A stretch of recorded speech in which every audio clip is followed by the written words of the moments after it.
esto es un escándalo. De por sí debiera a todos los que nos importa la democracia preocuparnos. Cristóbal López denunció que Macri lo presionó, lo apretó para que vaya contra Cristina Fernández de Kirchner, porque, textual, quería meter presa a Cristina Fernández de Kirchner. Vamos a hablar con Tuni Coleman. Hola Tuni, ¿cómo estás? Muy buen día. ¿Qué decís? ¿Cómo va Juan Pablo Arias y equipo aquí en Cariseca por las 3 radios de la Unión en Entre Ríos? Te saludan. ¿Cómo andas vos? ¿Cómo les va, chicos? ¿Cómo andan? Muy bien. ¿Vos? ¿Qué contás? Bien, aquí, como siempre, en la lucha contra los malos. Bueno, y ahora con una nota que la verdad que rompe todo. A ver, es muy fuerte que esta denuncia sea ahora ante una jueza. Cobra otra relevancia.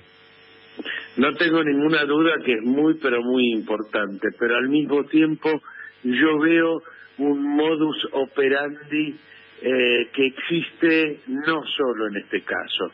O sea, primero, el querer encarcelar a Cristina era una política que se dio en Brasil con Lula, que utilizaron durante todo el gobierno de Macri, es decir, la utilización de la justicia para tapar todo el tema económico.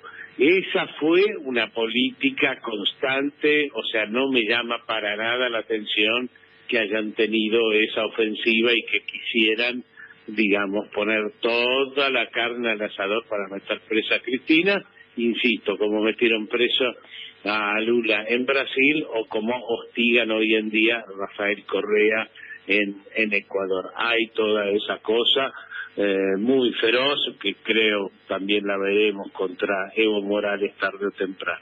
Ahora, lo que llama la atención es que sea el propio presidente el que te va a apretar. Sin ninguna duda. Para mí eso es un tema bastante asombroso, porque en general no lo encaran directamente. El dueño del circo no lo encara directamente. No está para esas cosas. Totalmente. Digamos. Sí, eso es muy asombroso. Pero además no es la única reunión, ojo. Hubo 3 reuniones, una con Cristóbal López y otras 2 con Fabián de Sousa. Las 3 con Macri, creo recordar que las 3. Como mínimo 2 con Macri y una más, 3 reuniones en total con el mismo tema.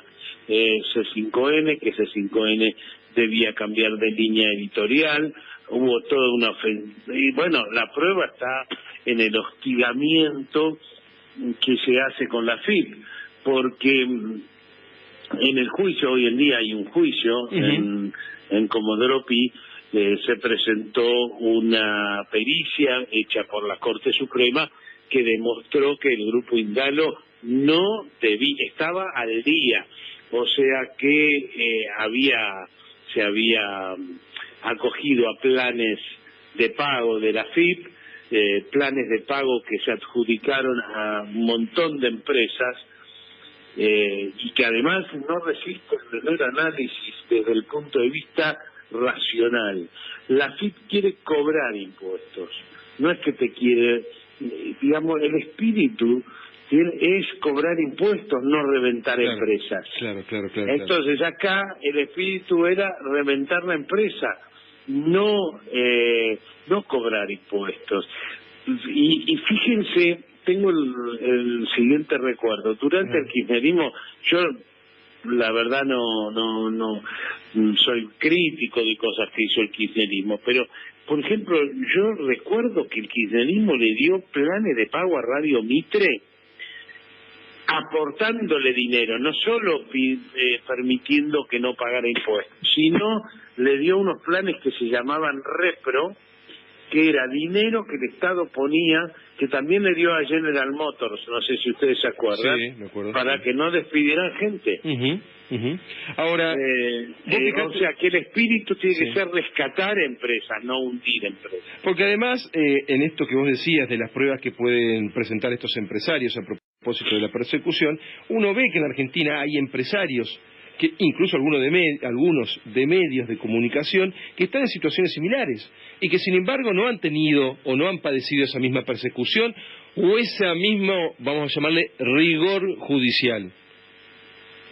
Bueno, desde ya que acá hubo una persecución política, el centro fue persecución política y si podían hacer negocios en el marco de esa persecución política.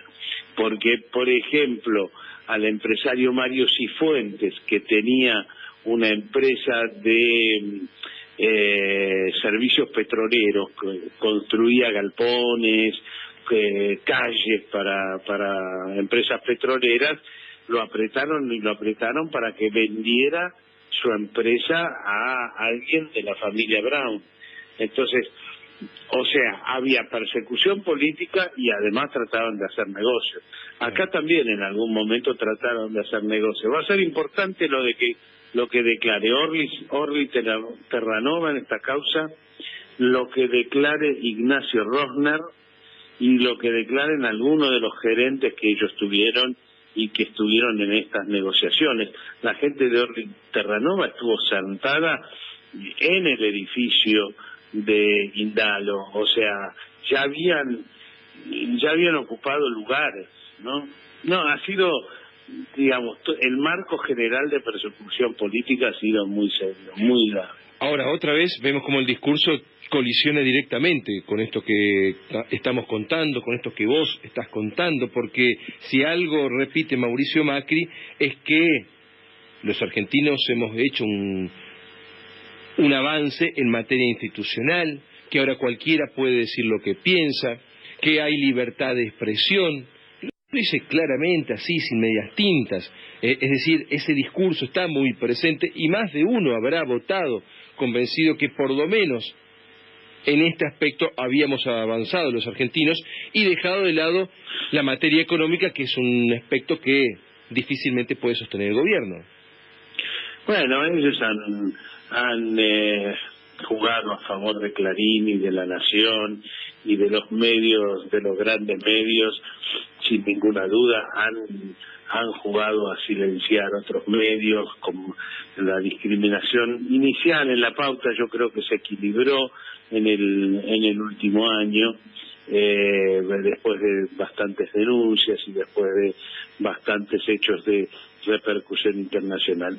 Pero aún así yo te diría que ni siquiera me quejo de todo eso. Creo que hubo bastante libertad tanto en el gobierno actual como en el anterior, así que no veo, digamos, no pondría el acento. Lo que sí vi es una persecución política muy fuerte, una persecución judicial y ustedes recuerden, Clarín tituló que Máximo Kirchner tenía 60 millones de dólares en Estados Unidos y maniobras de ese estilo se hicieron. A D'Alessio se le encontraron maniobras de este estilo, armaron causas con el gas natural licuado. Es decir, yo soy, ya saben ustedes, de los que creo que hubo casos de corrupción, tanto en el gobierno anterior, en el de Cristina, como en el de Mauricio Macri. Estoy convencido de que cosas como los peajes y los parques eólicos, hubo casos muy nítidos de corrupción. O sea, yo creo que me parece que en general han tenido muy floja política anticorrupción, pero bueno, te aparecen casos de corrupción. En España el cajero del Partido Popular está preso.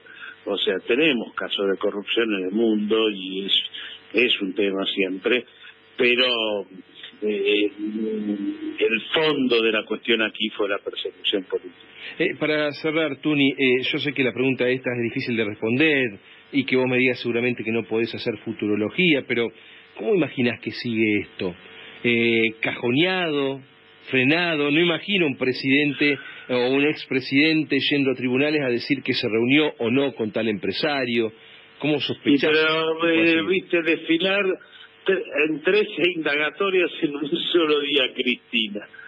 Pero no es lo mismo. Yo espero que no sea el centro de la política. Eso es lo único que me importa. El que tiene que pagar por delitos, que pague por delitos, pero no puede ser el centro de la política. Eso es lo que insisto. El centro de la política tiene que ser si crecemos, no crecemos, si creamos trabajo o no creamos trabajo, si progresa el país o no progresa. Ese es el centro, si mejora la situación para los sectores más humildes, ese es el centro de la política.